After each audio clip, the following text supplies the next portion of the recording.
Okay, just give me host access.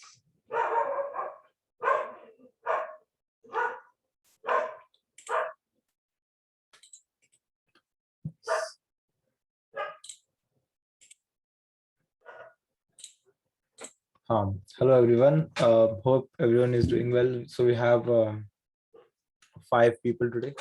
I hope more are joining, and we'll just get started. So today we are going to go through the custom render pass and the scripting pipeline. So Honey will be covering the scripting part, and I will be covering the custom render pass part. So let me just share my screen. One sec. Share screen one. Everyone can see this, right? Now I'll just create a new sharing experience, and what I'll do is I'll disable my camera here and enable it in SparkYR. Yes, this should be good. Let's see. Yes, okay, good. This is good. So first of all, what let me just first we are going to enable the default render pass pipeline. So first of all, click on the device, and here in render output you can see you have three buttons. That is, one is to create patch for render pass input. It creates a consumer patch, and second one is a default pipeline, and third one is anti-aliasing. We'll come to anti-aliasing in a bit. So first is click on this default pipeline, create. So it will create a default render pass pipeline for you. This has two elements. That is, one is the camera texture that you're seeing on the screen right now, and another is device object.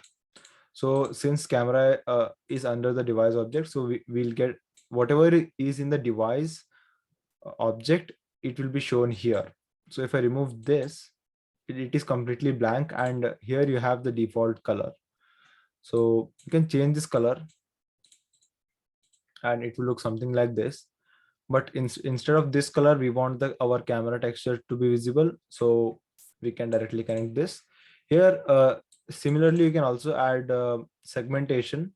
So let's say you create a new segmentation mask for person, and also make sure that when you use render pass, then these options, the edge softness and mask size for segmentation get removed. So let's say if I remove this, then if I go here, I have option to adjust this. When we have render pass, then you don't have an option to adjust the values for the edge softness and sharpness. So let's create a render pipeline again. Okay, so we have a person segmentation mask. We can just use that to create a alpha mask here. So take the alpha from person and camera texture here and connect this. Yeah, there's a problem here. Why? Because this scene render pass requires a shader input. So we have to add the shader render pass here in between the mix and the scene render pass. So look for shader render pass and add that here. So now you have this. You have a user segmentation completely created in using render pass. And as you can see in our scene panel, we haven't done anything else. We haven't added new rectangles. We haven't created a canvas objects or anything like that. It is completely made in patch. This is more optimized way of doing it. And make sure that when you're using render pass and the segmentation together, it will limit the number of devices that your effect will work on. So keep that in mind. Let's say you are working on a effect for a global brand, for their a global um, outreach program, or they have a global marketing campaign. Then you have to make sure that you don't use such combinations. It will limit the devices that the filter will work on. So that at that time you can use your you can make the effect using canvas, rectangle, and other things. But when you don't have such restrictions, then render pass is the best way to go, as we will demonstrate further. So yeah, this is one. So I'll just remove this setup, and we'll just use the camera for now. Next, what we'll do is we'll be creating a delay frame effect where you see the ghosting type of effect. So here in the patch editor, search for delay frame. It's a render pass patch. Then what you'll do is you'll get a receiver for delay frame. As you can see in the delay frame, it's blue color and you have this icon on the side, which means it is a sender. So if you search sender, this is how a sender looks like. It has this like horizontal Wi-Fi type of symbols at the right side. So this is a sender, and here when these bars are on the left, it is a receiver. So we now know that this is a sender, that is a delay frame. Click here and select delay frame. Now we'll create that ghosting effect.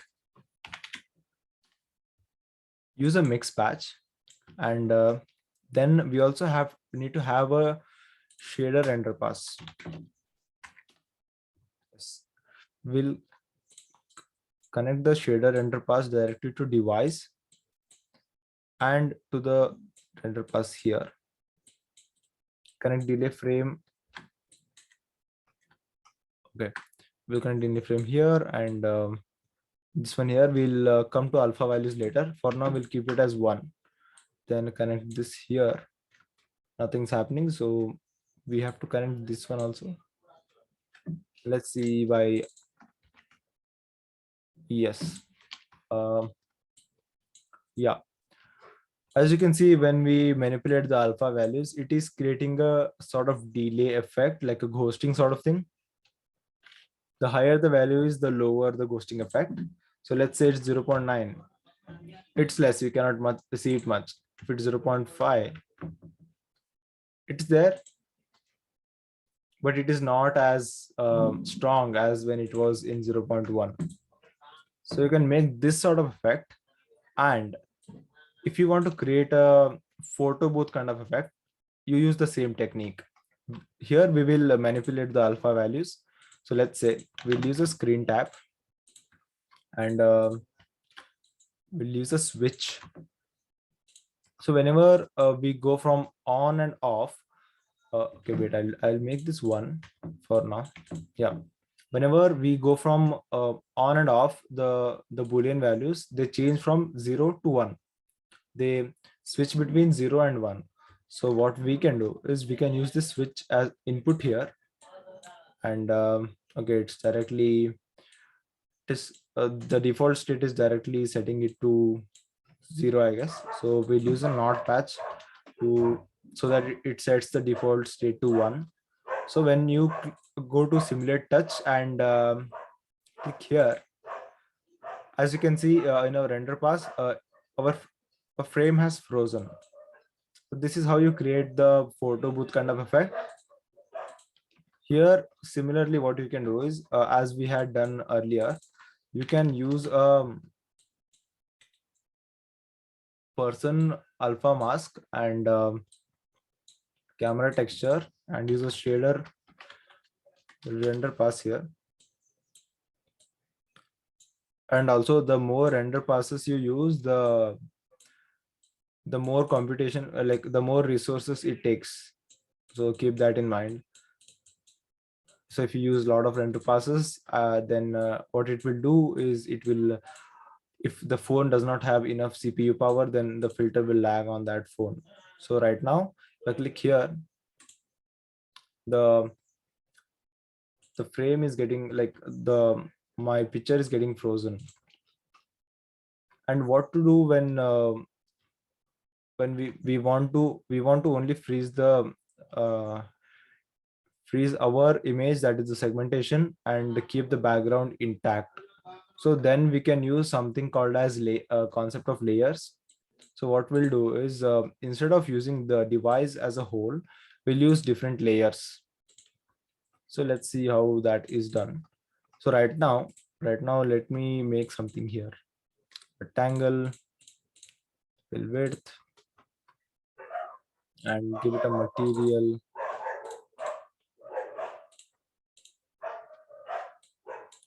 Red color. Okay, let's get to yellow. Okay. Okay, this is a rectangle material.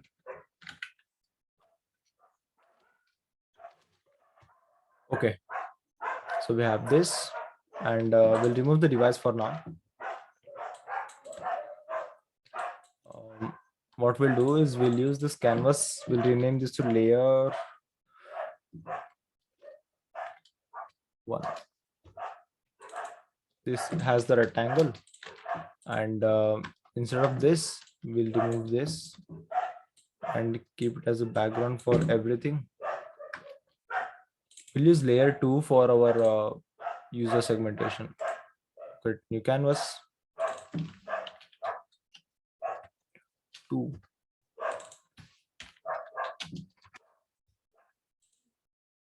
Okay, add that here. This will be our user. Create material user, camera alpha as person, fill width, fill height. Okay, so as you can see, we'll remove this for now. We don't need this setup. Actually, let's keep that. So we have the rectangle, and if we use the device as directly a scene object, and if we screen tap right now, let us make some animation to this. So gradient, have color spectrum. I guess this looks good. Okay, so give the color to the rectangle.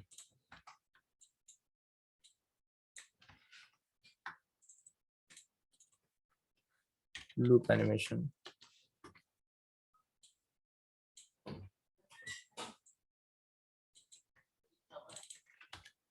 Value.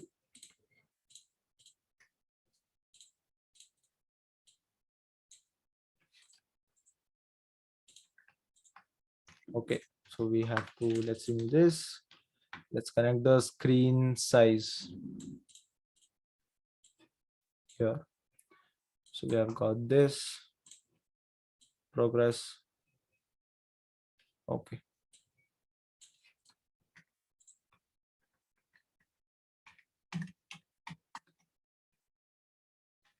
This looks good. Repetition 1. So right now, if you click on simulate touch and stop this, the whole frame is getting stopped. But what we want to do is we want to only stop our user. So then we can do something like this. Let's take the let's remove our device from the scene object here and add our layer 1, that is our rectangle here. So only that is visible here, and remove this. Next, get another scene underpass and connect that as a background. Connect this. Here scene object will be layer 2.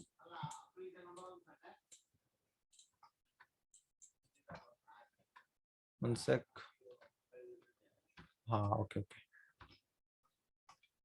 We'll use this. This has the camera texture, I guess. So why is there? Okay. So what we'll do is remove this, connect this directly. So it only has the start from scratch. Yeah, it doesn't have this. Here, instead of this, we can use some other layering method. So let's just start from that. We'll keep this for now. We don't need that much. And we'll keep this setup as a whole. Get the device. device is here,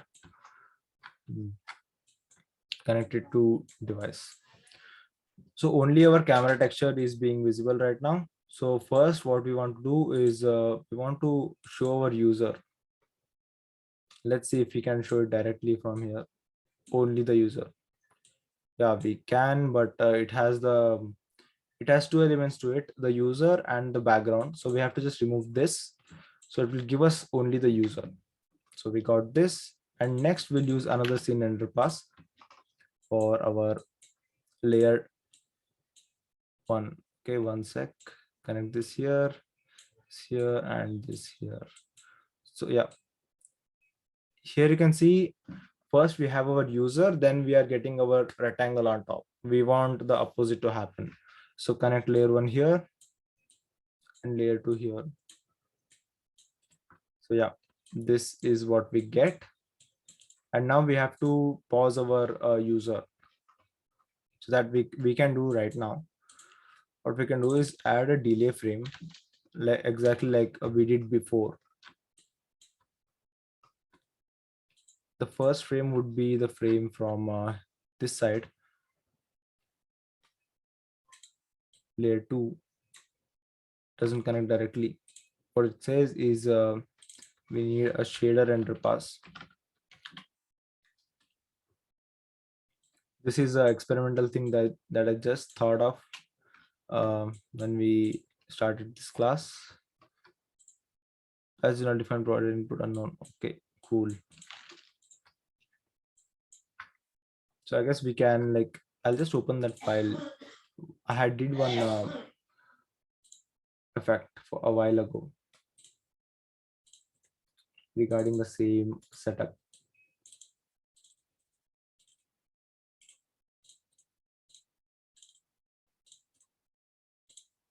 Open, yes.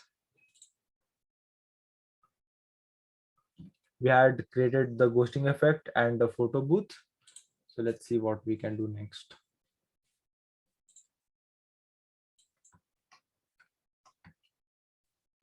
Yeah, this was the file. Let me see if I can show you guys. So I have these many layers here. Most of them are for like a null layers. So let me just open my camera. Yes, okay. So we have these layers here: canvas 3, canvas 1, canvas 4.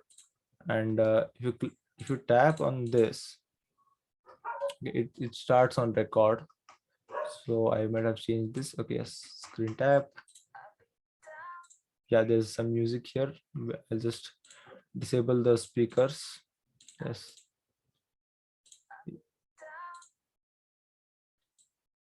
Okay, volume 0. Yes, okay.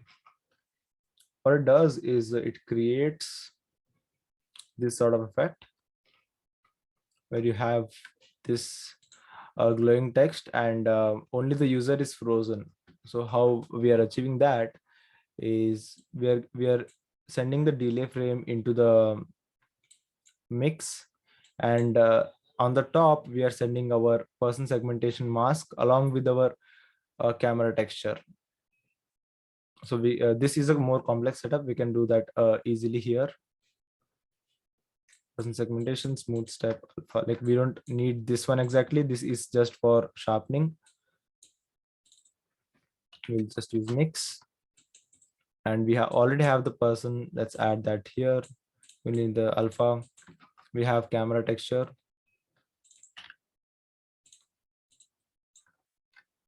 Connect that here, and then we'll get the delay frame to this, I guess.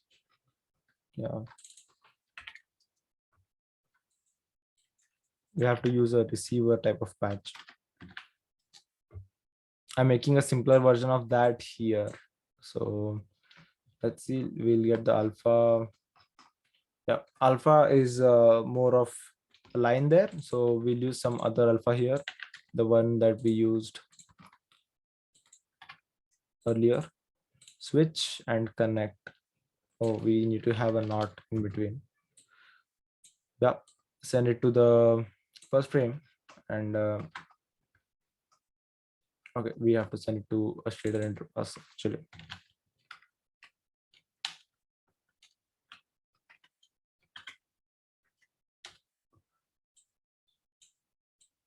first frame would be camera. Connect this and this to device, I guess. Finally, this is a connected different material for that, so this should work. Let's see. Nope, we only got the user. Okay, let me make this separately and show it to you guys. Yeah, so let us make some different setup right now. This is a bit more complex that then I'll make a tutorial for this separately. That should be, a lot better. Yeah, because that one has like here we are using individual, here we are using device as the output, like device consumer patch, but there I had used lot of like individual rectangles. As you can see here, there's the time warp texture, the rectangle, and on different things we have here we have scanner, here we have background, here we have the spotlight, here we have the texture for the base and the blur texture. So that I had used. So it's pretty easy to make, but it requires a lot of experimentation right now. So I'll just make a separate tutorial for that, I guess. So let's discard this. Yeah. First we used the default render pass pipeline. Then we created the ghosting effect, and then we are using layers. So let us use some normal layers for now, nothing complicated. Create a rectangle.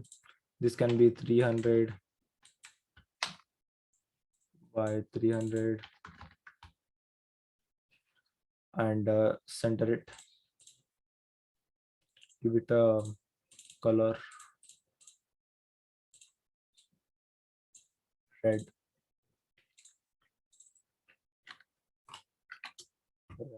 And layer 2, add another rectangle. Sorry.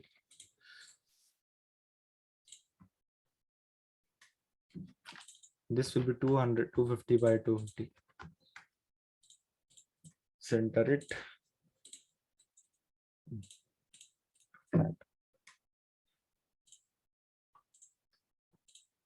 This can be yellow. Another layer.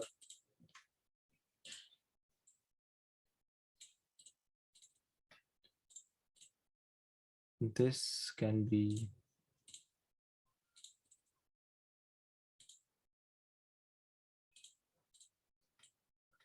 blue, I guess. Yes.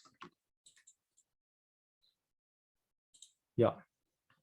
So I've got this, and here scene underpass. Add this and add this. When you don't connect anything to this, it will just say no signal. So we have got this. So the size should be less, that is 200 by 200. Okay, so we have got these 3 layers. So how it's working is we have got layer 1 connected here, and the background is nothing for now, so that's why the background is black. If we connect the camera texture here, then it will give us the background of the that camera texture. Yeah. And here you are getting layer 1. Next, layer 2, layer 3. Here. Okay. If you just remove this, the layer 2 will be hidden. So whatever objects are in layer 2 are like, you can imagine this as a Photoshop layers. So first you have got layer 1 at the top, next layer 2. Sorry, first you have got layer 3 at the top. Here it's a bit different. So I've got layer 3 at the top. Let's say I make the layer 3 cover the whole screen. So cover this. So as you can see that layer 3 is on top of everything else. And it doesn't matter that whatever you do here in the patch editor, let's see if we can test that theory. Yeah, here the layer 3 is at top here, but still our render pass pipeline is not affected. That is because we have created our own pipeline here in the patch editor. Whatever the scene hierarchy or the layer hierarchy does not matter here. So yeah, we've got layer 3. If we make layer 2 cover the whole width and height of the screen, then it is not visible. Why is that? Right, we'll just move layer 1. So we have, let's remove background. Yes, we are getting the camera texture background. So yeah, we have layer 3 in behind that we have layer 2, behind that we have layer 1, behind that we have our camera texture. So let's change it back to whatever we had, 250, I guess. Oops.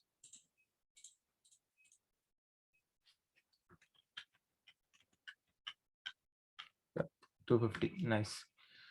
So this is the simple layering concept. You can use this in the different ways. So let's say you use a template from here. You have a elements template. Let's see if you can modify that. Opening up that template. Okay. Camera. So right now, as you can see, whatever is moving in the scene, the effect is applied on that. They have this setup going on here. So whenever it detects motion, it gives us that effect. You have water, fire, and wind, air. So let's say you don't want the user to have effect, like everything else other than the user should be affected. So what do you do then? Then it's just a simple setup that you need to create. First, get a mix patch here and create a alpha mask for our user.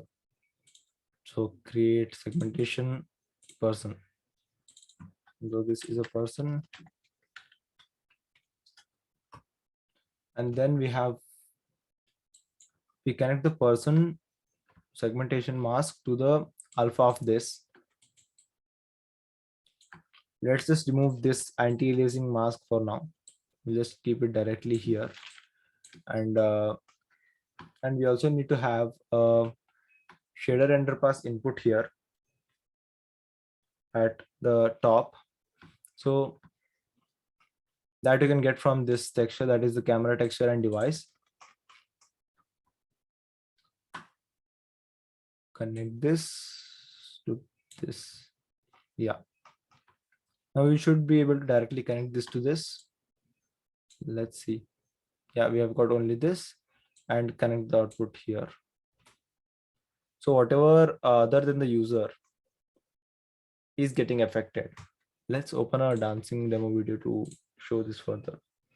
As you can see, user is not being affected much. Only the users, everything other than the user is getting affected. Let's see if we can test it in some other demo video. Yeah, this should also work. So yeah, as you can see, the everything else other than the user is getting affected. So this is how you can make that setup. It's very simple, but when I started out, it took me a while to figure out this setup, because what I did is I had just directly connected this. But I'll just connect this to some value patch that we have that here. I had just connected this here and it was not working, and connected this here, still it was not working. Then after some experimentation, trial and error, got to this setup. So yeah, this is how you can modify render pass layers. So let's remove this. What do we have next? Yeah, next let's create the glowing effect. Let's remove these layers, we don't need. Let's create a new file. It'll be better. Yes. Okay, discard. Let's create glowing text. I should have patches here. is just blur patch. Okay. First of all, let's add text to the text. We'll create glow, can be 100.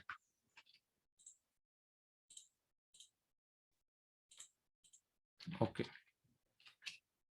Let's modify this.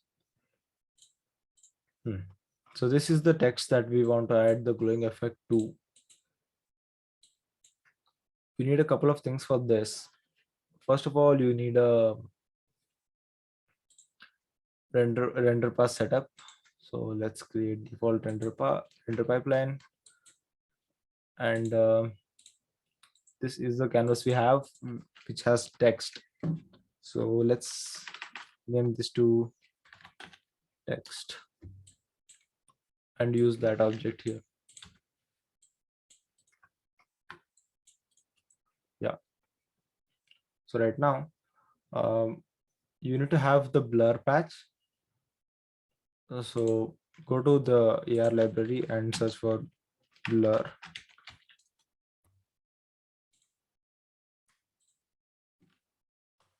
Import that. Yes. Oh, it's not working. Shit. I have to just open that again.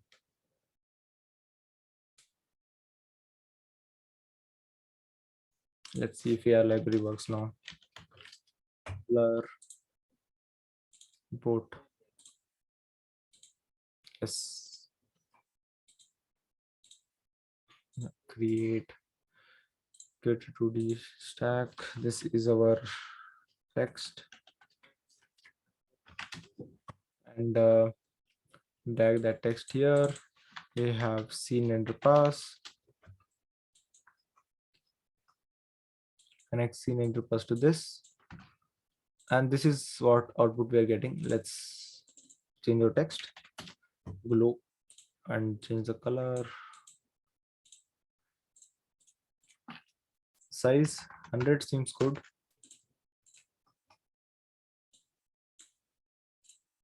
Okay, so as you can see, if you click on any scene underpass or shader underpass, here you'll have an arrow at the bottom. If you click on that, then you'll be able to see what the underpass is getting as an input. So we have got this glow text. So what we have to do is, to create the glowing effect, we have to first blur it and then use it as an use it in add blend mode. So what we'll do is we'll get this and connect that to blur patch.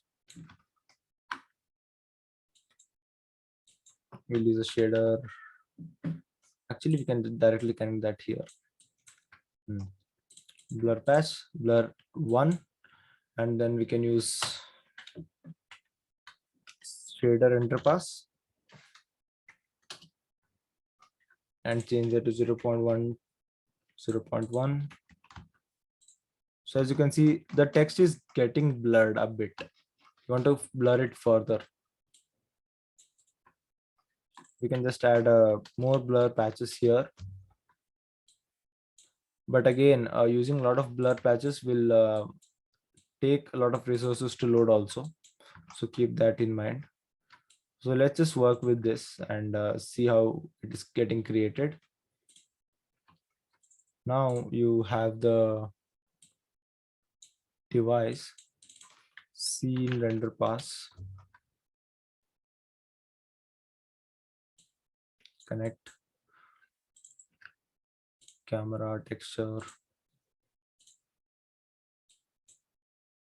connect that here, and add a method. So let's see, device, sorry, not custom instruction, we need render pass. Yeah, it is creating that glowing effect for sure. Can you see the glow effect? I don't know, like in Zoom it's visible or not. Just let me know in the chat if you can see the glow effect or not. Yeah, it is visible. Yeah, awesome. So what essentially we are doing is we are getting the text and then we are if we got this clear text, then we are blurring it and then adding it to whatever the device is getting. So I had created a custom another. I haven't created this exactly, but I got this. This is a blur box patch, so it gives you a better blur. It uses box blur technique. So let's connect this here, connect it here. So as you can see, it has got some different kind of glow to it. If we just remove the camera texture, you should be able to see the glow pretty clearly. Yeah, this is the glow that we're getting. And another patch, let's say blur v2. I'm just importing this. I'll give you these patches so you can experiment with these. And what's the problem with this? Okay, should connect this here, connect this here.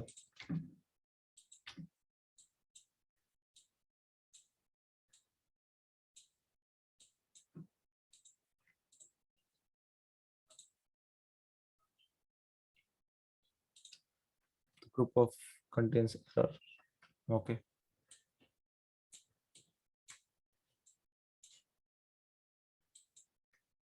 It's creating a loop.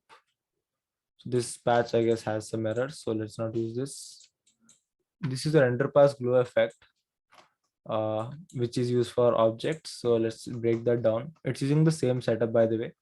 We have got blur, we have got shader render pass. Again, we have got blur, again shader render pass. Then we are using add and sending it to the texture. So you can just repeat this step and get more and more blur. So we are getting blur, then shader render pass. When you change this value to 0.12 or 0.125, then the texture also gets blurred a bit. Connect this, connect this. So this is a lot of blur. So you are not able to see what's going on here. So just reduce the strength of it. And texture, I would say you can get the device patch here. Get screen size. Oh, we have not connected this to here, I guess.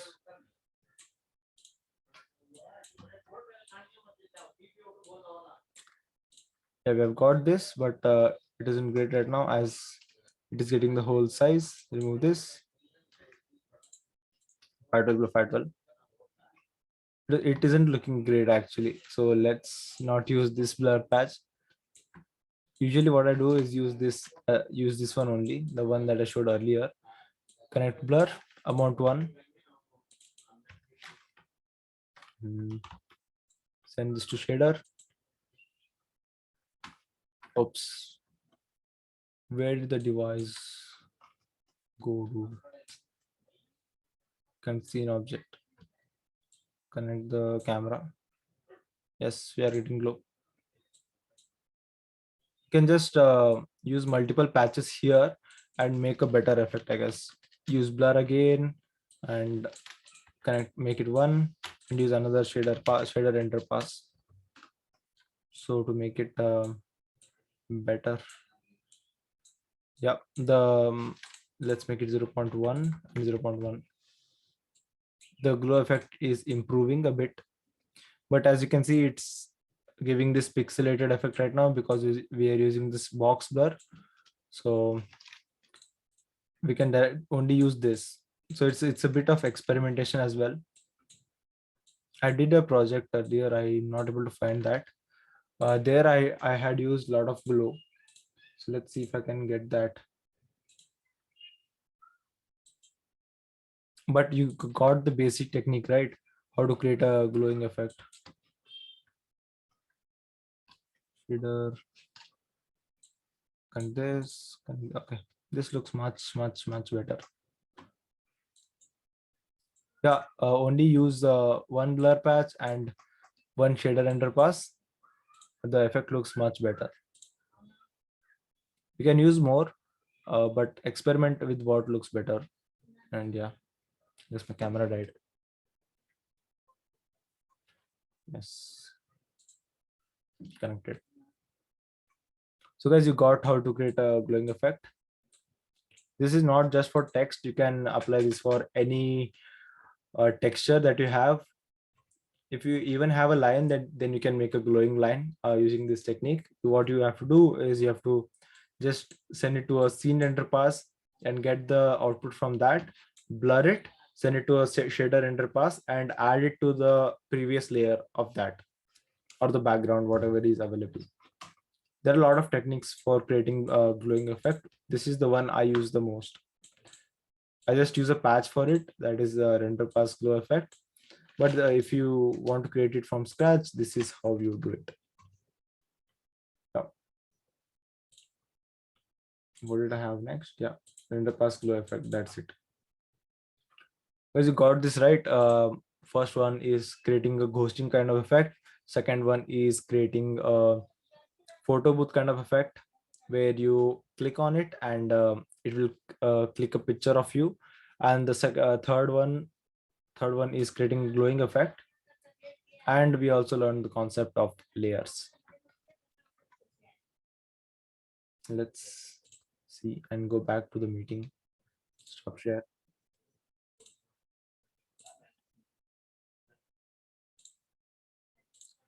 Yo, hello. Yeah. Shall I start? Yeah, you can start. Okay, Guys, if you so have any doubt about the render pass, just let me know.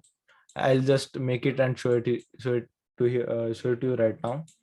Or after Honey's session, you can have we can have a Q&A session where you can ask, like, if you want me to show any particular effect that I have created, like GTA effect was also mostly based on render pass. And the creator day effect, it was a randomizer effect, but I also used render pass there as well to create a zooming effect. So there are a lot of applications for that. Let me know if you have any questions for specific effects. Yeah, and you can get started. Yeah. okay, so let's move on to scripting and shaders in Spark SL. Okay, so first of all, why do we need scripting? So majority of things can be done in patch editor only, but few things are there that cannot be done. For example, persistence is there. Suppose you are creating a native UI effect and you want to retain the value, the last filter that been used by the user. For example, I created a five button in UI, and suppose the user selected the button third. Okay, and then the user left the filter. Now what I want is I want whenever the user comes back, the filter should start from three. Okay, so what the filter will do is it will capture the value and store it in the device. And whenever the user starts the effect again, it will start from the filter that he or she left. Okay, so that's one thing. And one more example is there, like suppose you are creating an effect and you added native UI or a slider, for example, from patch editor. And now what you want to do is you want that the effect should be available in the media gallery too. Okay, in the story tab, but you cannot do that because Spark Air will not allow you to upload it. So what's the alternative? The alternative is to create the native UI and the slider from the JavaScript, I mean from the scripting. Okay, and in session 3, Varun also showed you the randomizer effect, session 3 or session 4, I'm not sure. So that randomizer effect was not that random. Okay, so if you create the randomizer effect from scripting, you can generally create a randomizer effect that will not show the same output again. Okay, so I'm going to show you how to create native UI and slider from scripting and few more examples, and then we will move on to shaders. And then I'm going to show you how you can convert some original GLSL shaders to Spark SL. Okay, so let's get started.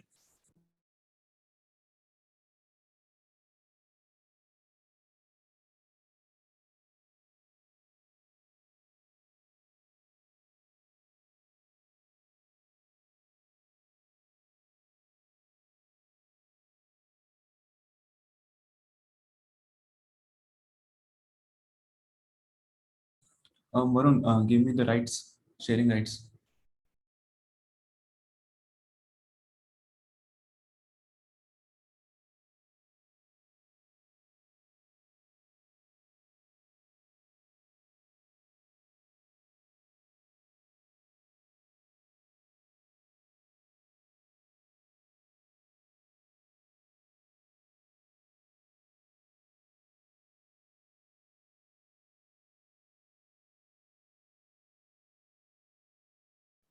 Okay, so I'm going to show you a few examples and then we can move on. Let's see.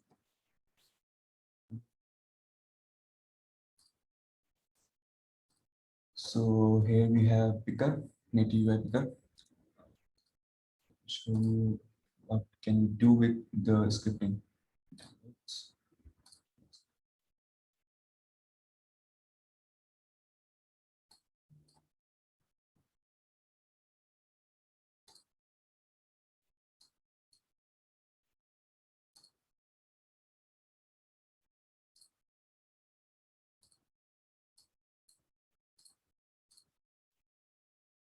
So this is one of my effect. So what I have done is I wanted to create a multi-native UI effect. Okay, I wanted to add some features, but I already occupied the screen tab, and the native UI already occupied the color changing, LUT changing, for example. Okay, so the native UI is changing the LUT, but I wanted to add more features in the native UI. Okay, so if you tap on the screen, like if the user taps on the screen, it will open another native UI. So you can't do this in patch editor. You can only do this in scripting. So as you can see, I can use sparkle and light leaks, and frame is also there. If I click back, it will show me the LUT tab again. So it is a multi-parental native UI. So how to create that? I'm going to show you the quick script, and I'm also going to provide you the resources that you're going to need. Okay, so let's see the scripting of this effect.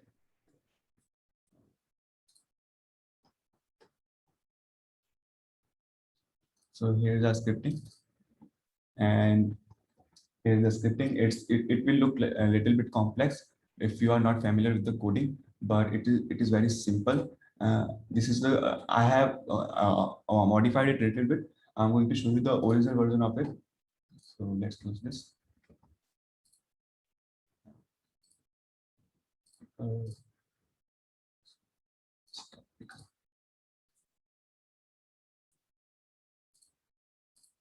okay, this is the basic example.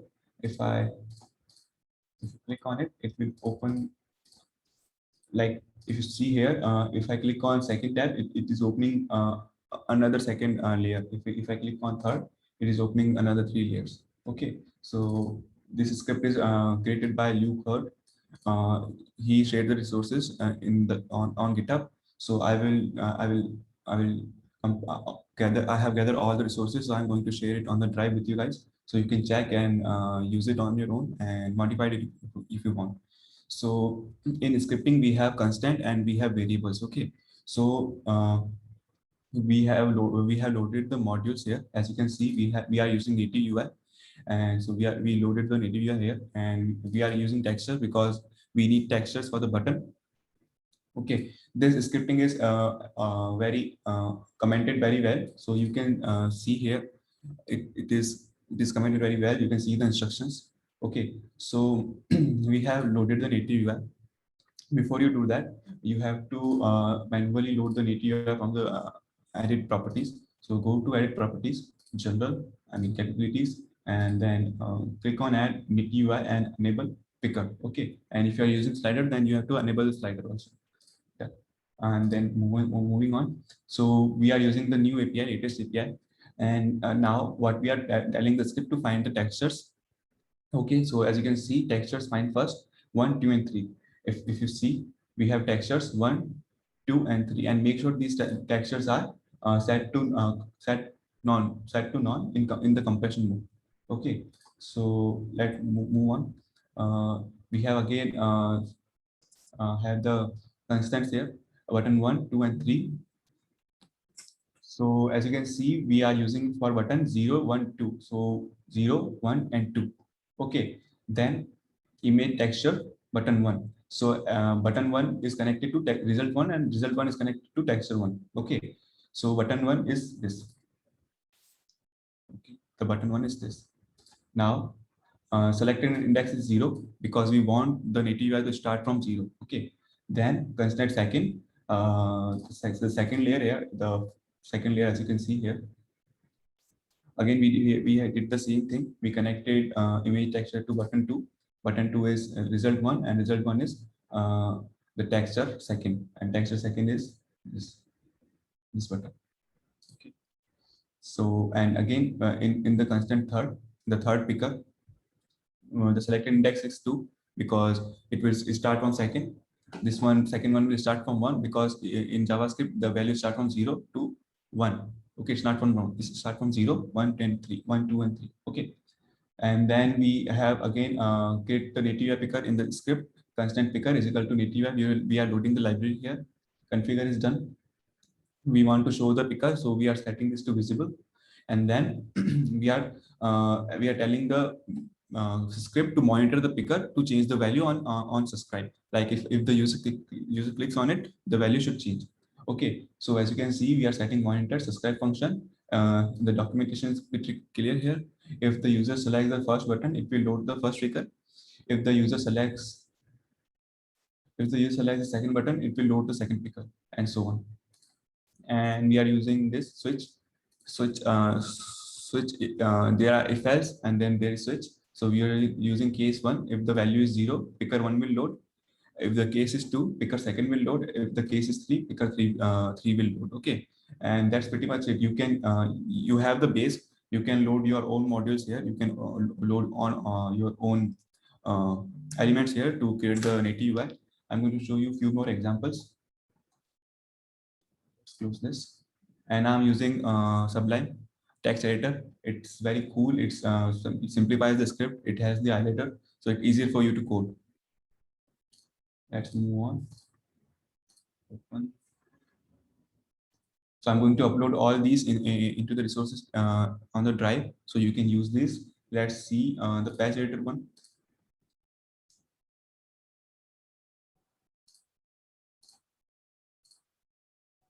So the main disadvantage of scripting is the API is continuously changing. So for example, if I created an effect 6 months ago, but Spark AR changed the library or the API, I will have to update the script again. I will have to change the properties to make sure the script should work fine in the filters.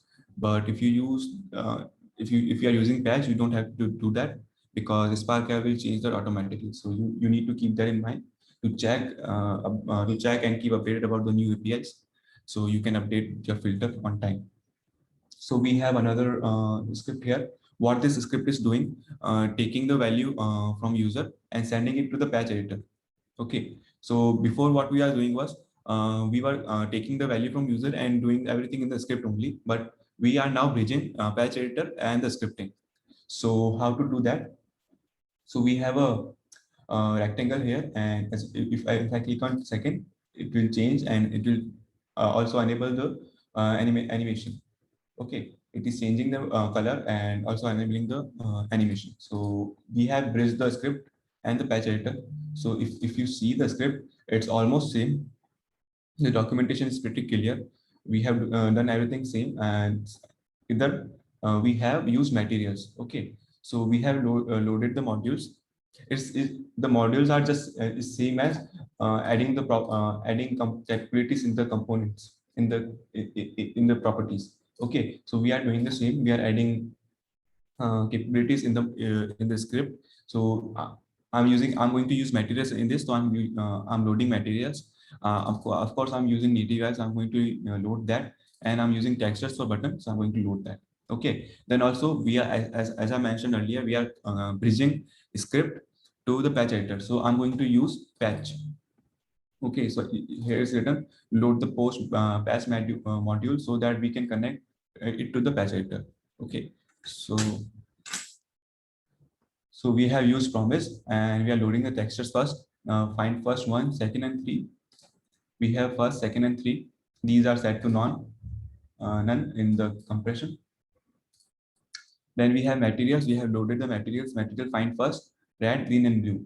If you see here, we have materials red, green, and blue. Okay. So materials are loaded. So it is start from 0, 1, 2, 3, 4, 5, and 6, and 7. Okay. 3, 3, and 1. So it's 7. It's 6 actually because we are starting from 0. and and now we have to target the material we are changing. Okay, so we are taking plane 0. If you see here, we have plane 0. So script is targeting plane 0 material. So whenever the user clicks on the native UI, the script will target plane 0 material, which is red, green, and blue. So it will change. If you see here, the current material is red. I don't think it will update here. Okay, it is updating. As you can see, it is updating on time. If I click on 3, it will change. If I click on second, it will change. If I click on 1, it will change. So you can't do this in native UI with the basic user interface picker UI. You can't do this. You can only be set visible on and off and other things, but you cannot change material of the certain plane or the rectangle. So we are doing this with the scripting. So as you can see, we have targeted the plane. For example, suppose you are creating an islands effect and now you want to change the iris color. Okay, so the iris color is red, green, and blue. So you cannot do this with basic patch editor. You of course you can use the option module and load colors there and then select the material. But the alternative way would be using this. We are creating different materials and loading the materials on the tab, on the native UI tab. So then we have constant button. We are setting up the buttons. As you can see, 1, 2, and 3. The result will start from 0. That is 0 is this, 1 is this, and second is this. Okay. Then we are setting up the materials. That is red, green, and blue. So result will be 3 because this one is 3. Red is 3 because this is starting from 0. So result 3 red, result 4 green, result 5 blue. Okay. Then we finally have to set the plane. So constant plane plane result is 6. So number will be 6 because 0, 1, 2, 3, 4, 5, and 6. Okay. So plane result will be 6. Now we configured and selected index will be 0 because we want the effect to start from 0. Now we are setting up the buttons. Image texture button 1, button 1 is set to result 0, which is image texture 1. Okay, and so on. Then we are setting the materials. As you can see, material red, green, and blue.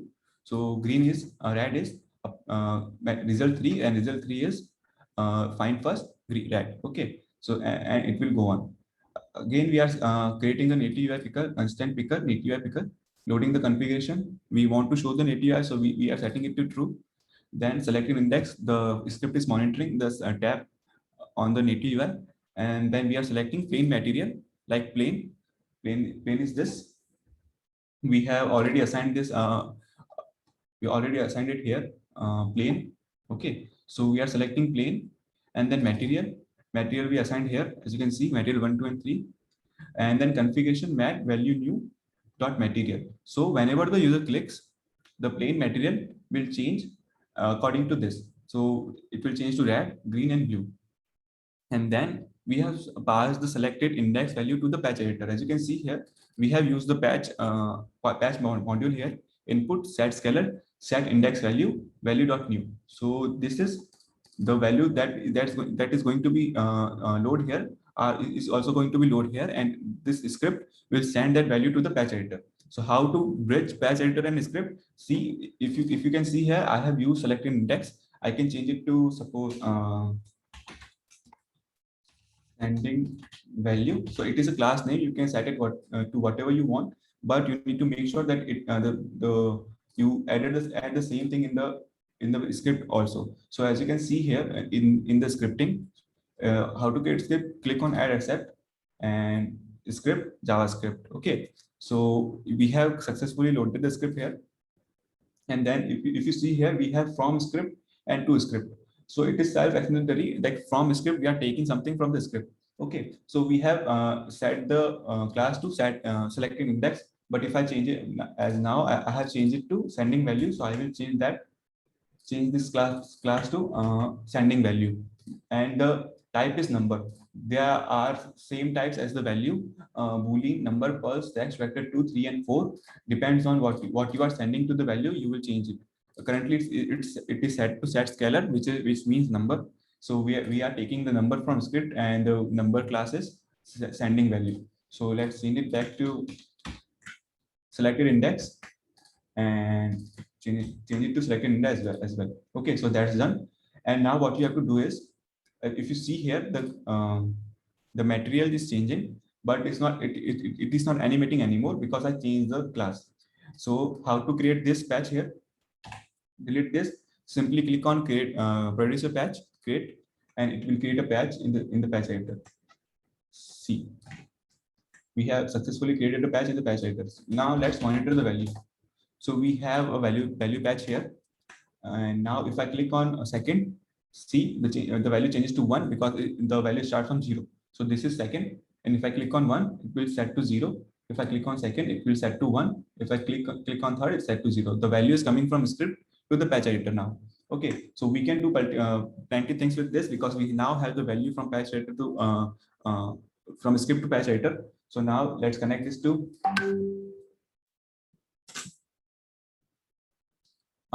let's set this to the equal exactly. If you see now, the animation is working just fine. So we have successfully bridged the scripting and the patch editor. Now the opposite thing is to script. Now what you want to do is you want to send the value from patch editor to the script. So you are going to use to script, and suppose if you are creating a game filter and you want to load the value, you want to save the value, last score value, last high score. So what you're going to do is you're going to take the value from the patch editor and send it to the script. And in the script, you are going to use the persistence module, which is mainly used to store values in the device. And the persistence, what persistence is going to do is persistence is going to take the value from patch editor and going to save it in the device. And whenever the users comes back, the patch at the we are going to use from script as well. So we are going to send the high score from the loaded loaded in the storage, that is loaded in the storage, to patch editor again, and we are going to show it in the screen here. So that's how the bridging is done. Let's move on to another thing. Let's see what we have here. We have objects, hide and show, face mesh, basic animation. Let's see hide and show.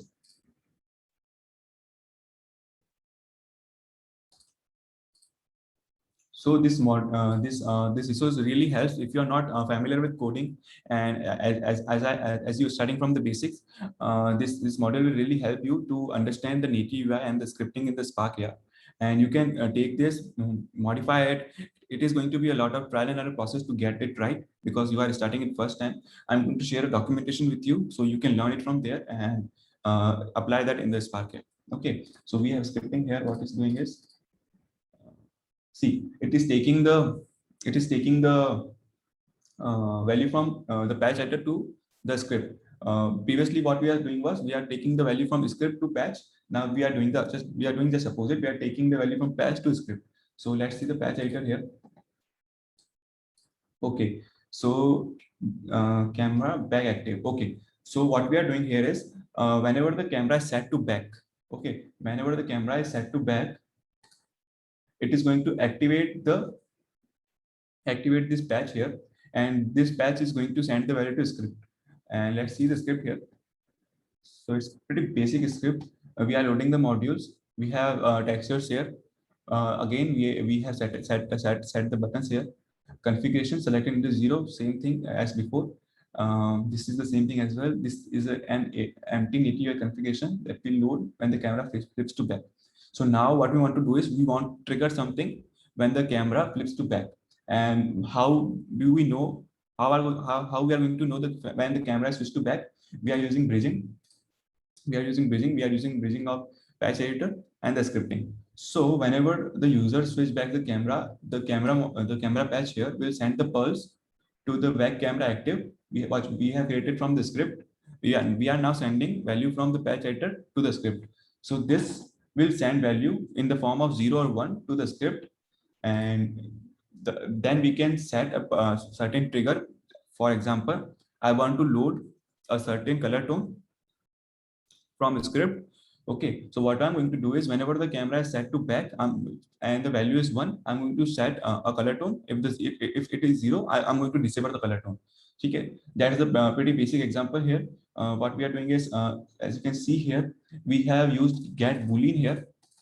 Previously, we have used set scalar. Boolean is for on and off. As you can see here, we have used on and off here. The type is set to boolean. So we are going to use patches output Previously it was input because we are taking the we were sending the value, but we are now taking the value, so it is output, and it is get boolean as it on and off feature and back camera active. This is the class, and we have assigned the same class here to successfully connect the region. So that's pretty much it in this scripting. Let's move on to other one. Basic, it's the basic native UI, just like you use in Spark or Patch module. Okay.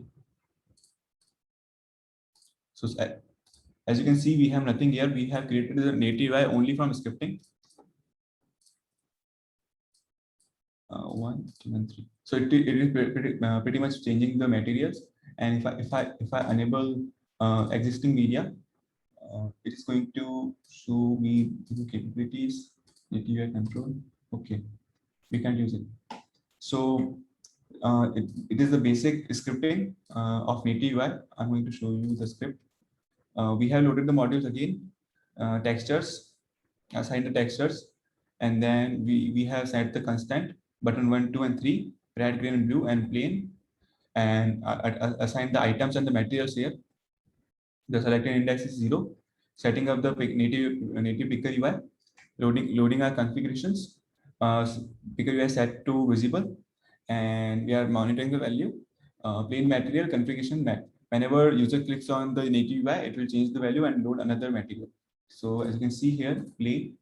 Second, it changed to green. Click, change to blue. Okay. So now let's move on to sliders.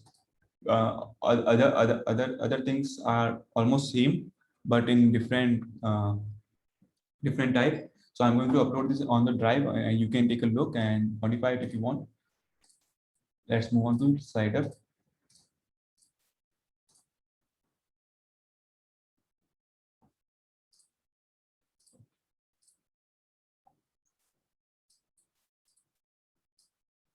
So as you can see here, we are using a slider thing here. You can use it from user interface also, but we are using it from, we are getting it in the scripting. So it's the same thing. I can't see slider in the simulator, but if you try this effect on your phone, you will definitely see the slider. So let's take a look at the script. So script is pretty simple. It is also made by Luke Hurd. We are loading up the modules. We are using native UI. Okay, and then we are using patch, because we are bridging again. We are sending value from script to the patch item. So we created the native slider. Variable slider is equal to native slider. We are setting the default value. So as you can see here, we have set the default value to 0.5. If I change it to 0.1, the current value is, as you can see here, the current value is 0.5. If I change it to 0.1 and save the script, it will change it to 0.1. Okay, so let's change it to 0.5. We have to show the slider, so we have set it to visible. We are again monitoring the value. Whenever the user use the slider, it will trigger, it will change the value on time. So we are sending that value from the scripting to the patch item. As you can see here, patches input set scalar, because as we are using a number slider value, again we have assigned the class here value to new value. Whatever the value is going to be here is going to change here. So we have used the class set slider value. Now if you see here, we have assigned from scripting, because we are taking the value from script to the patch editor. So we are using slider value here. Okay, now save, reload. So basic value will start from 0 to 5. You can use persistent in this as well. You can save this value in the device, and whenever the user comes back, it will start from when he left the filter. So for example, I'm using a saturation in my project. Okay, now what I want to do is, I want to load up the value. So if the user is using the slider and set it to, for example, 100%, whenever the user comes back, the filter will start from 100%, not from 0.5. Okay, so that's about scripting. The scripting is pretty basic if you know how to code. And even if you don't know how to code, we have resources. We can take those resources and modify them and use the scripting. Now let's scripting side is done. Now let's see to create something from OnTap. Let's create a new project. Okay, So I'm going to create a script from the scratch. Script, JavaScript, and we have loaded our script here. So you have seen this console type of tab. So this is mainly used for scripting to monitor what the script is doing. So let's double click on the script. It will load the basic stuff. So we don't want these. So just select all and delete. We're going to load one of my script that I have written.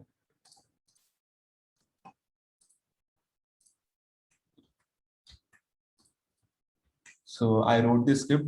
It's poorly written, but it does the job. I can modify it and make it very clear. So let's see what the script does. Control save. Okay. Now it is showing possible unhandled promise rejection. Undefined is not a function. So it is showing us the error. So let's take a look at the script and see. Okay. So we have, as you can see, I'm using variables here. I have assigned we need scene. So I'm using scene. We don't need scenes. Let's remove this. We need tab. So I'm using touch gesture. We don't need material as well. So let's remove this. Okay, you can change this to anything. Like if I change to it will work, but I need to make sure the other classes that I've used in the script are just match with the variables I have assigned. So I have to change it to this. So let's keep it back to T and B. So I'm using diagnostic. Diagnostic is for console. So whatever the script does, I want to know what the script is doing. So I'm using diagnostics and I'm showing the value here. So if I click on control save, so it is still showing the error. Let's go into project, edit properties, capabilities. So as you can see, it already loaded the touch gesture. Click on it and we are using tap gesture. So enable this and done. Clear, reload. Okay, so now it's not showing any error because we have enabled the capabilities. Let's see what this script is doing now. Of course we are using the tab feature, so we are going to change it to tab. And if I click on the screen, it's going to show me the number of time I have tapped the screen. So it will start from 0. If I click on it again, it will show me 1, 2, 3, 4, 5, 6, 7. So I can use this and connect this to my materials. So for example, I want to change the eye color. So I have created multiple materials, for example, and I want to set it aside the materials on change to on tab. So I can use the script, use the values and connect this to the patch. Like I can use bridging, connect this scripting to the patch. Okay, and whenever the user click on the screen, it will send value from script to patch, and then I can further change the materials. So okay, so we have used touch gesture here. T required touch gesture, D required diagnostic because we are seeing what is happening in the console, and we are using promise all. This is not needed, and while material 0, the value will start from 0. As you can see here, T, that means touch gesture. T touch gesture on tab. Whenever user clicks, it will subscribe, it will monitor, and it will change the value. So variable IRS is equal to mat plus plus. Whenever the user clicks, it will increase the value by 1. And we are showing that value. As you can see here, I am showing that value in D log. D is equals to diagnostics and D log, point log iris. So it will show me the value in the console section. So as you can see, it is showing me the value. If I clear this, reload the effect, as you can see here, it is showing me the value and like how many times I have screen tap on the screen. So that's pretty much it about scripting. I'm going to show you where you can learn more about scripting. So you can simply go start AR scripting. And these are the scripting documentation. You can start from here. If you really want to go into scripting, if you want to create advanced effect with functionality. Okay, so let's just move on to shaders. Open. I'm going to show you one of the effect that is made from shaders. Shader.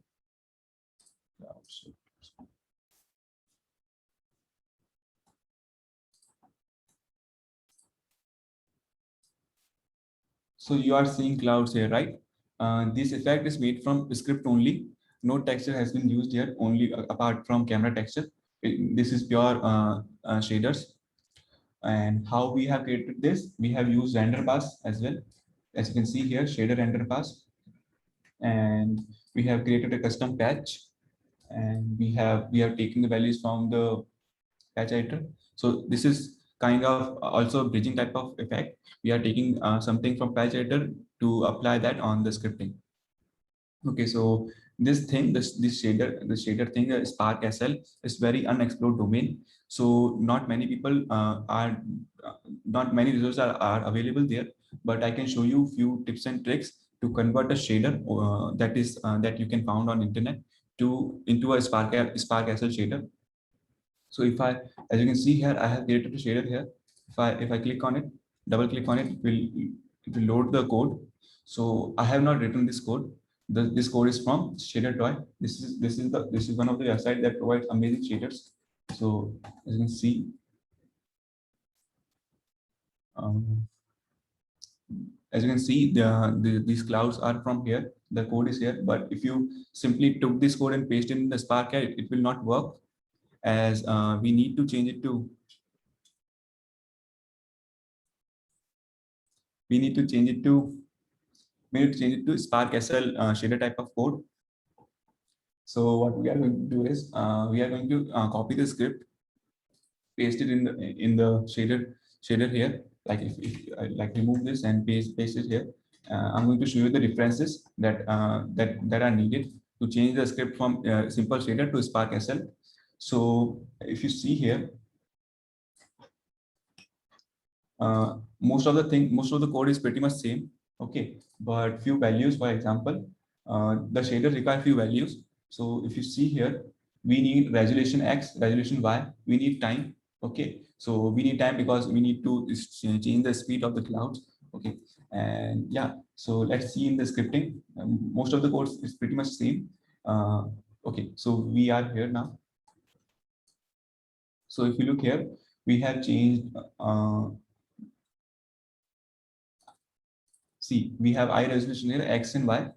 Okay, we have eye resolution X and Y, but it is not defined here. So we have defined eye resolution to screen size. So, okay, we have defined eye resolution to screen size, and we have defined screen size here as well to create a patch in the patch editor. Okay, then we are, if you see here, it is using iTime here, and we are using iTime here as well. But we have set iTime to runtime. We have runtime patch in the patch editor. You know that. Okay, then we have assigned that to float. Because we want that runtime to show in the patch editor, so that we can connect the runtime patch to the patch. Okay, then we are using cloud scale again. We are creating a patch.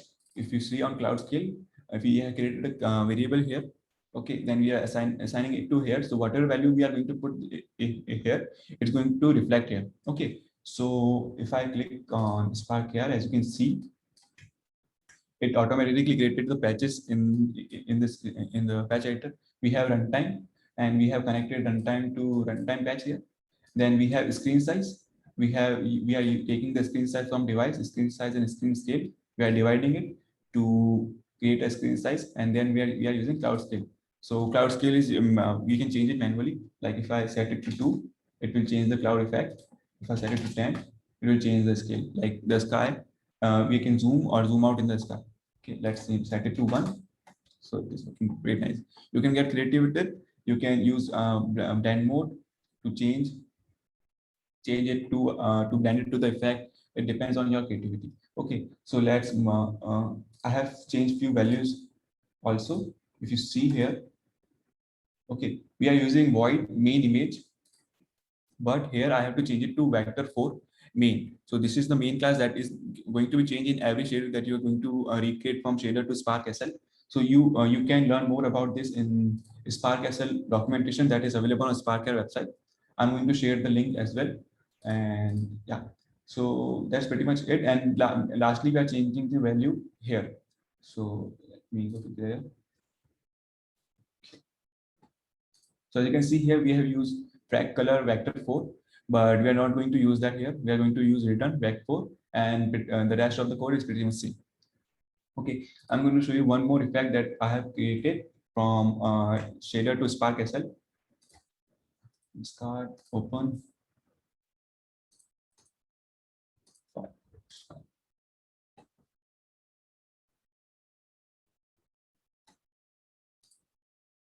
So as you can see here, I have used a fire type of effect. Okay, and fire on patch editor, we have a shader code here that is using runtime and script screen size, and we are already built this. We are using runtime from the patch and device size from the device patch. And if I click on shaders, you can see I have took the shaders. This guy made this shader, so I have took the code and changed it to Spark SL. The main thing that will change is vector 4 main. Okay, we are using float run and vector 2 screen. So you can see vector 2 is screen and float run is that, and we are connecting that. Then other thing will be same. Float time is equal to run. Again, we are going to assign it. As you can see here, it's highlighting. Okay, time is equal to run. Time is assigned here. So we don't need to change that. We need to change the upper values of the code, and resolution is equal to screen. Resolution, as you can see here, the resolution is assigned here. We are assigning resolution to screen, and the screen is set to vector 2, and we are sending the values from patch to code. So yeah, that's pretty much it. And then we are changing the return. If you look at every shader, it is going to be flag color. So just change it to return vector 4. That's it. So you can use this tricks to change shaders to Spark SL, and then you can get creative with it. Like I have used blend mode here. As you can see, I'm using, this was very simple shader. So I have used shader and blended it with my effect. So as you can see here, I'm using add blend mode here. If I change it to subtract, it is going to change the effect. If I change it to multiply, so it depends on us, like how we want to use the effect and how we want to implement the shaders in our effects. So yeah, that's pretty much it. And I want to show you a few example of render pass. If you see here.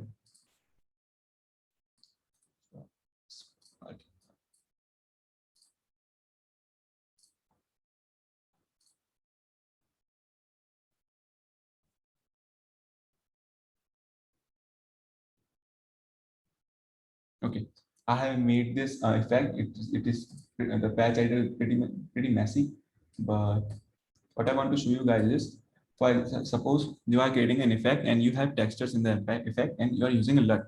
So what you want to do is you want to make the effect realistic. For example, suppose you are creating a 3D character and you are using a LUT. So now you can't apply that LUT on that 3D character normally. Okay, but now you want to make that effect realistic. You want to apply the LUT that you're using, for example, black and white, to the whole effect. So with render pass, you can do that. If simulate touch, as you can see, I have used different textures here. Okay, and I'm using a LUT in the background. But now what I want to do is I want to apply the LUT on the effect overall. So if I click, it is applying the LUT on overall effect, as you can see here. Like if I set it to black, if I set it to OG type of color tone, it is applying the effect on whole effect. So we have used render pass here, as you can see, seen render pass. Varun can explain this to you easily. So we have used render pass, and we are connected the render pass to the LUT patch here. We are using Scotland LUT, okay, and we have set that to options, and then we are sending the value to LUT here, and the LUT is connected to camera texture and texture transform, okay, and then it's connected to photo. So it is applying the effect to the overall filter. I mean the filter to overall effect.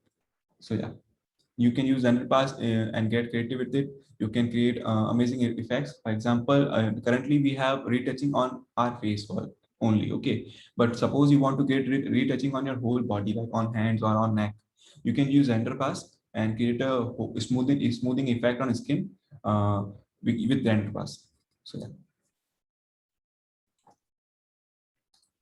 Awesome. Shall I show you guys how that can be done?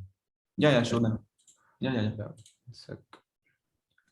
Some project sharing experience. Once I'm sharing my screen.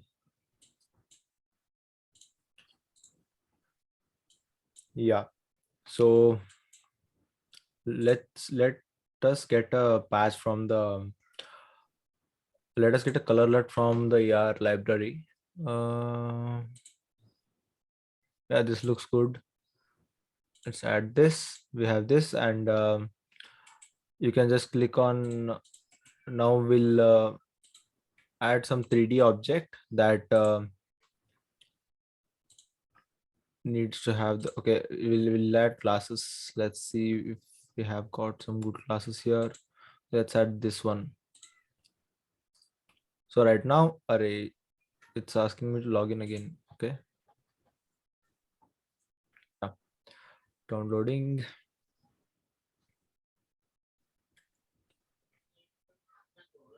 Yes, done. So the triangle count is high right now, but let us just use this and see if this one works, or else we'll get something else. Okay, this should work right now for our purposes. 0.1, 0.1, and 0.1. So this is 90.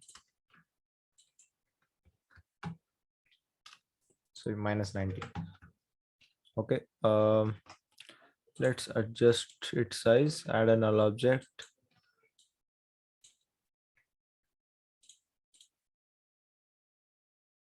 Make the null object child of face tracker, and we'll just adjust it like we'll just eyeball this right now. It needs a occluder for sure, but let's do it like this right now.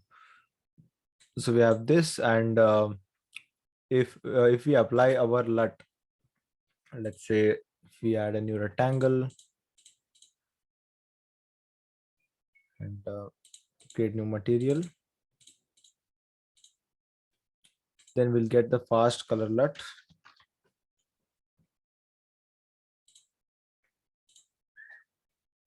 And this is the best LUT patch you can use, by the way, fast color LUT. Here you can just add the camera texture.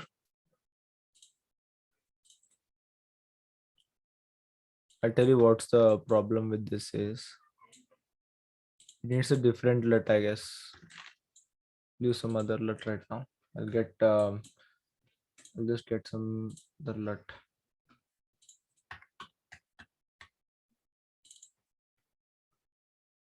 Yeah.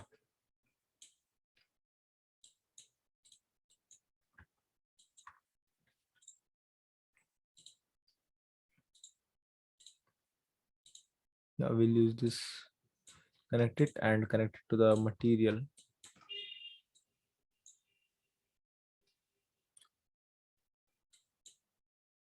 Move classes.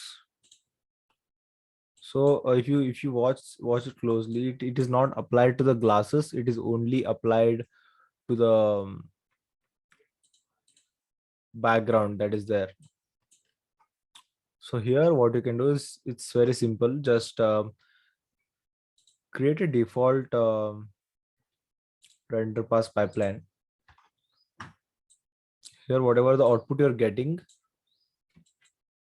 connect that to the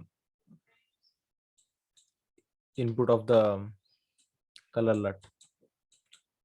So we don't need this rectangle anymore.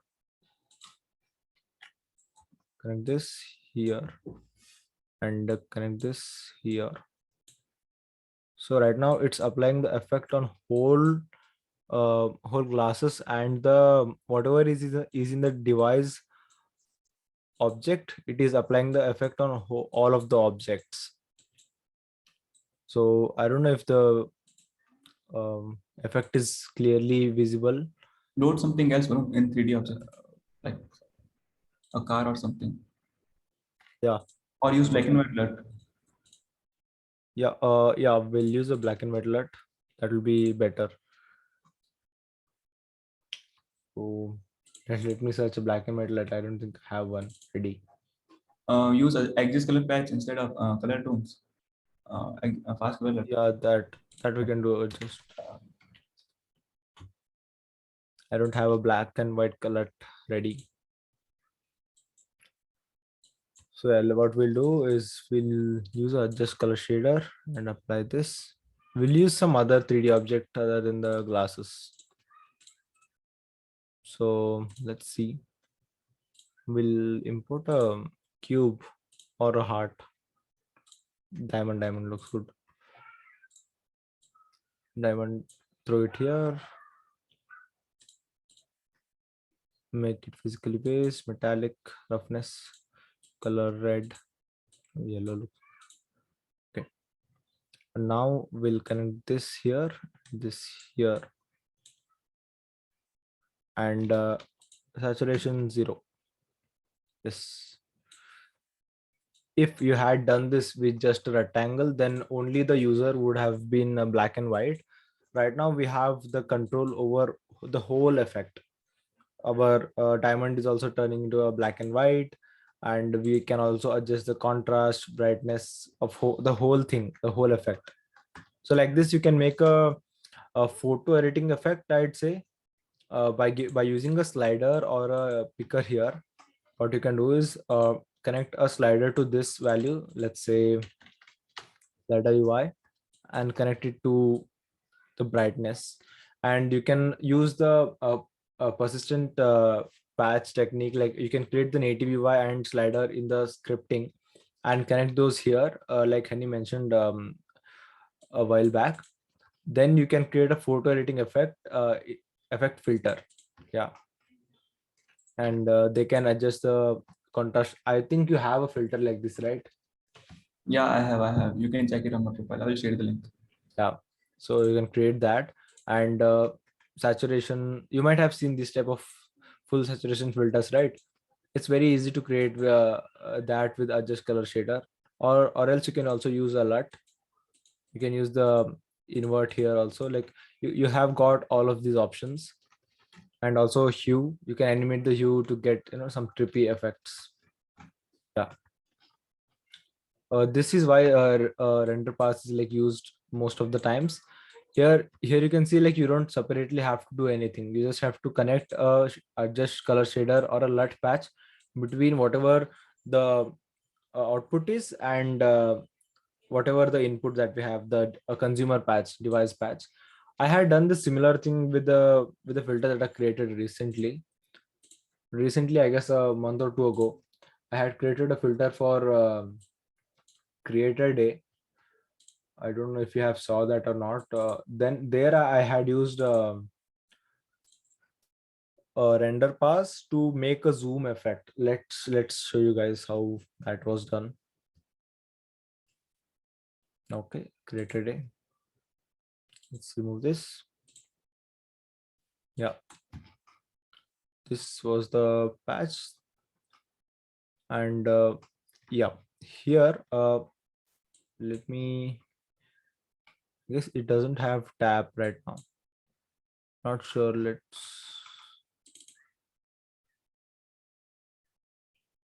I guess it has tab. Okay, okay. Yep. Okay, restart. So let's see if it works with tab. It works. Once the randomizer is done playing, as you can see, it zooms in into the screen. So that effect is done via this here.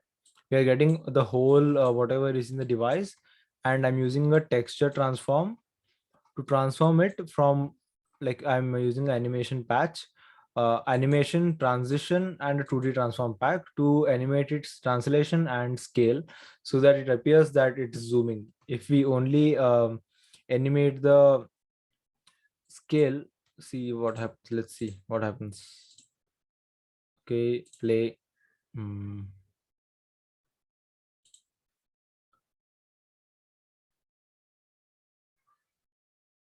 It looks like this. Only the scale is going up from 1 to 1.5. If you use this one also, then like if you use a translation also, then it is only zooming in the area of the head, where the head is. So since we have our plane on the head, we want to zoom in that location.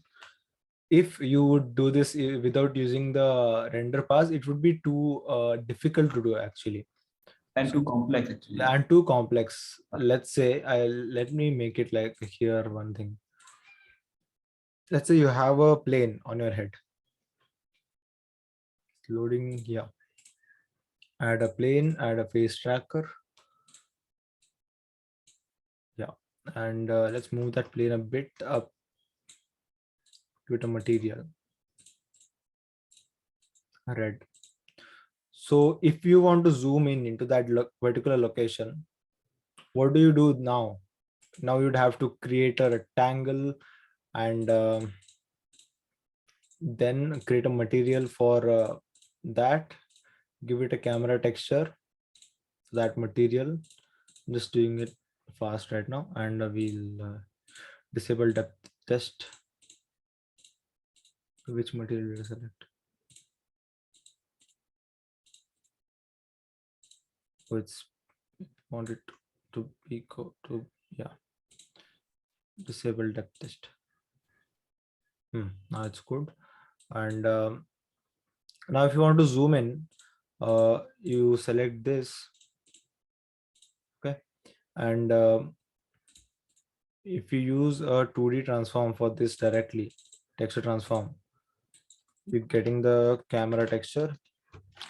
Sorry.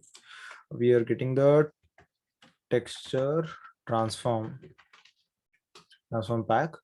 You're using a camera texture as an input, then you're giving it to this material. If you use this, only the only whatever is in the camera texture is getting zoomed in. The size of the our plane is not changing. So that's the problem. If you do it manually, then you again have to adjust the scale of the plane according to that. It will be too complex. Rather than doing this, just what you do is it's super simple. Go to device and create a default pipeline. Here use a texture transform. Texture transform, to this input you can connect a 2D transform pack. 2D transform pack will give you a plenty of options like translation, scale, rotation, pivot. So connect this. You can do bunch of things with this. Let's say I've got this rotation. I can rotate my texture like this. And scale, as you know, this is the scale. And you can add animation to this. For now I'll just add loop animation to this. And yeah, there are two values here. So let me just make a pack vector 2 scale mirror. Yeah, so it's just I'm just adjusting the scale from 0 to 1. You can do a lot of things here. Translation means just you're moving the texture in one direction, and here you see that stretching effect because there is no texture there.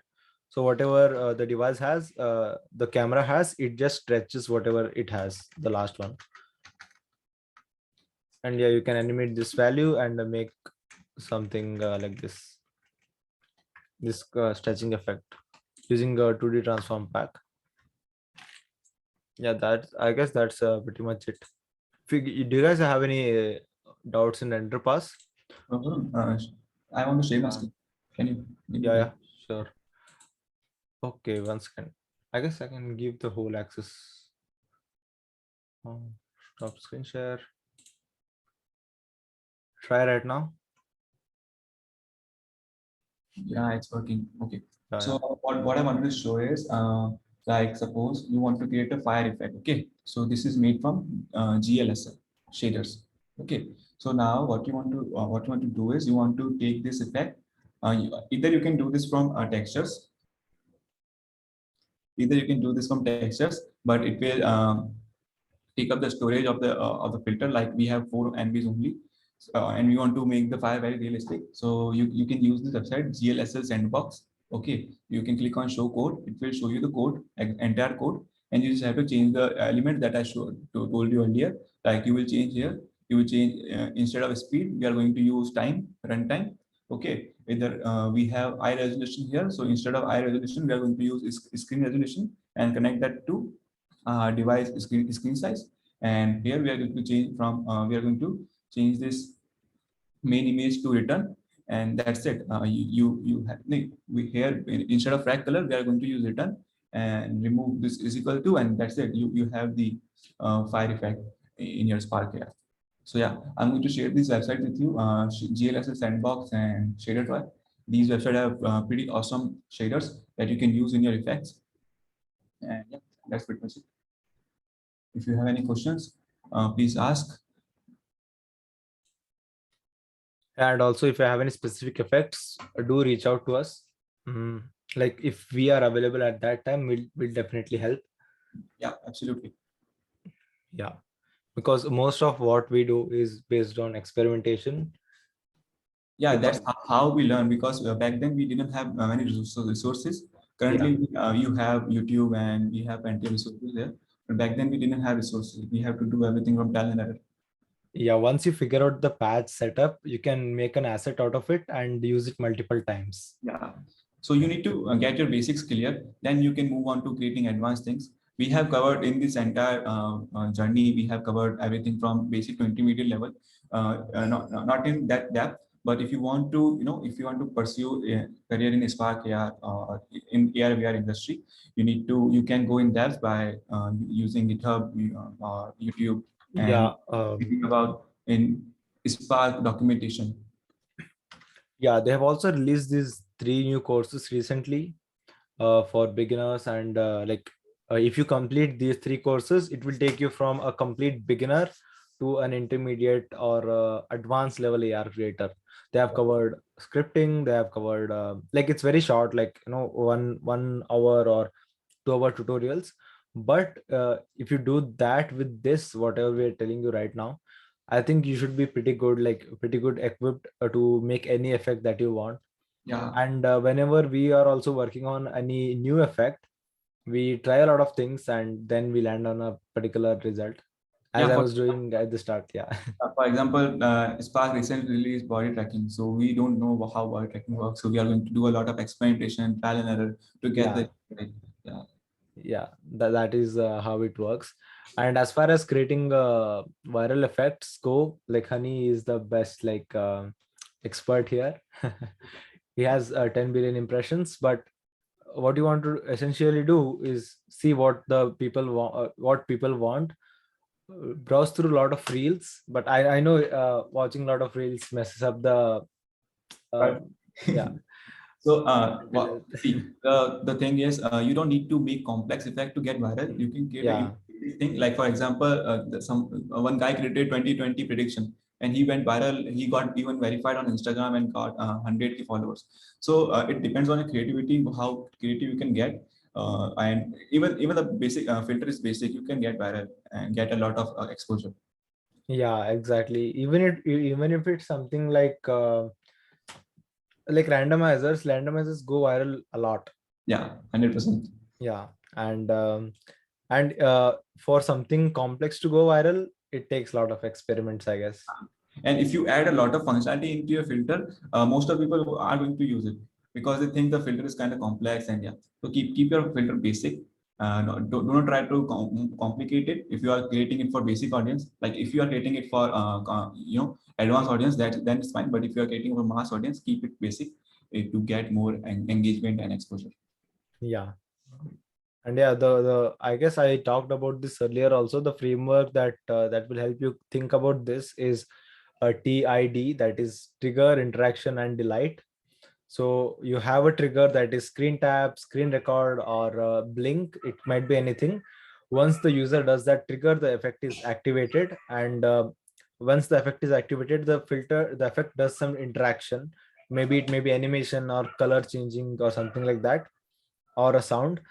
Once the filter does the interaction, then you have to think about what will be the delight element of it. Like, what reward do you want to give the user? Let's say in the context of randomizer, the user uses screen record, that is our trigger, and the randomizers randomize the words, go in like different like the words randomize, and then what you have at the end, once the end result is shown, then you can add confetti animation, like a glow effect, like you can do a lot of things.